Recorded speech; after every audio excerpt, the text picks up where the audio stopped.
बिस्मिल्लाहिर्रहमानिर्रहीम। हमारा एक प्रॉब्लम है फ़िरका वारियत के, जिसके बीसियों कड़वे और तल्ख फल है जो हम खा रहे हैं और अजियत और तकलीफ़ से दो चार। अगर आप इमाम मेहदी अलैहिस्सलातु वस्सलाम के बारे में जो रिवायात आई हैं, शिया कुतुब की रिवायात और अहले सुन्नत कुतुब की रिवायात, इनको अगर आप इकट्ठा करके देखें तो आपको एक ही तस्वीर नजर आएगी,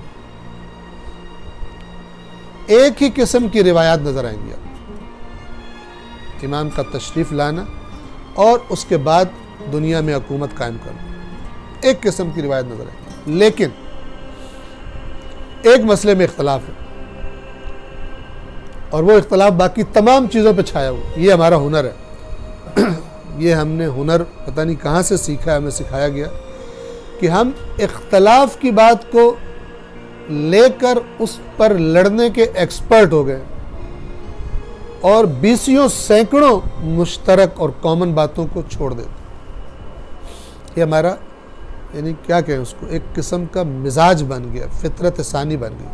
हमें ऐसा लगता है कि मेरी कोई चीज़ अगर दूसरे फ़िरके के साथ मुश्तरक हो गई तो मैं रहूँगा ही नहीं, मेरा फ़िरका ही ख़त्म हो जाएगा, मेरा मज़हब ही ख़त्म हो जाएगा। लिहाजा पूरा जोर इस पे होता है कि दूसरों की मुखालफत वाली बातें जो है वो की जाए। लिहाजा लड़ाई किसकी है?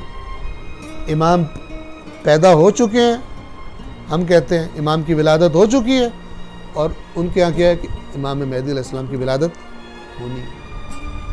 लिहाजा इमाम मेहदी क्या बन गए? लड़ाई का मरकज़ बन गए।